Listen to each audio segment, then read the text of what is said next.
Yes 70 शब्द प्रति minute गति का डिक्टेशन। एक देश एक चुनाव पर विपक्ष और विशेष रूप से कांग्रेस नेताओं की प्रतिक्रिया चकित करने वाली है। एक ओर कांग्रेस महासचिव वेणुगोपाल यह कह रहे हैं कि हम किसी भी चीज़ के लिए तैयार हैं, और दूसरी ओर उनके पास इस प्रश्न का उत्तर नहीं कि आखिर लोकसभा में कांग्रेस के नेता अधीर रंजन चौधरी ने एक देश एक चुनाव पर गठित समिति से अपना नाम वापस क्यों लिया।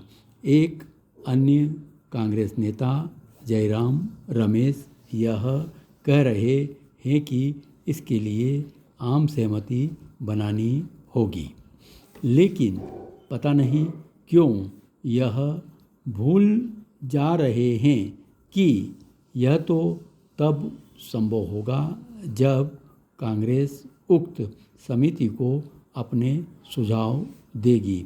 यह अजीब है कि कांग्रेस की ओर से ऐसा करने के स्थान पर यह कहा जा रहा है कि एक देश एक चुनाव की पहल संघीय ढांचे पर हमला है।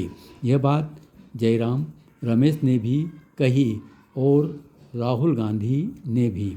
यह मानने के अच्छे भले कारण हैं कि अपने शीर्ष नेताओं के नकारात्मक रवैये के कारण ही अधीर रंजन चौधरी ने उक्त समिति में शामिल होने से इनकार किया। ध्यान रहे कि इस 8 सदस्यीय समिति में उनका नाम तभी शामिल किया गया था जब इसके लिए उन्होंने अपनी सहमति दे दी थी। राहुल गांधी की माने तो एक देश एक चुनाव की पहल भारत के विचार और देश के संघीय ढांचे पर हमला है।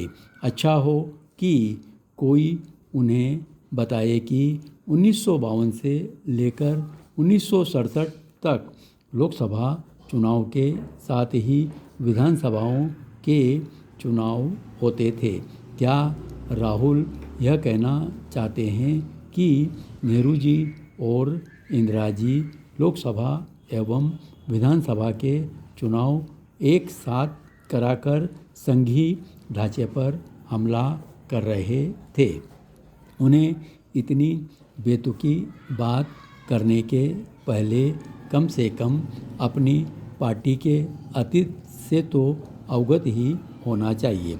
वास्तव में एक देश एक चुनाव की पहल पर राहुल का विचित्र वक्तव्य अंध विरोध की राजनीति का ही परिचायक है।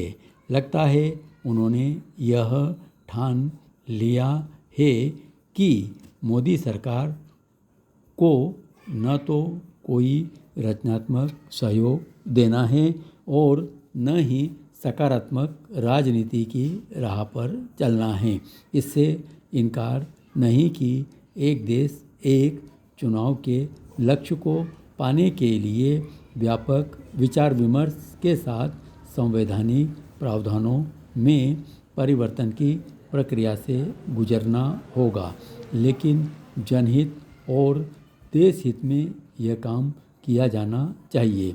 कांग्रेस समेत जो विपक्षी नेता एक देश एक चुनाव को जटिल मसला बता रहे हैं, उन्हें इससे परिचित होना चाहिए कि जीएसटी कानून का निर्माण भी एक जटिल प्रक्रिया थी।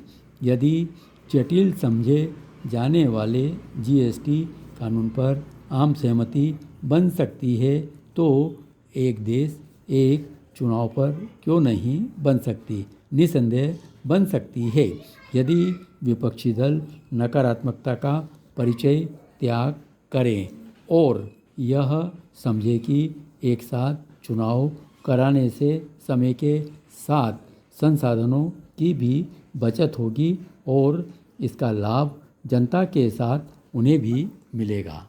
धन्यवाद।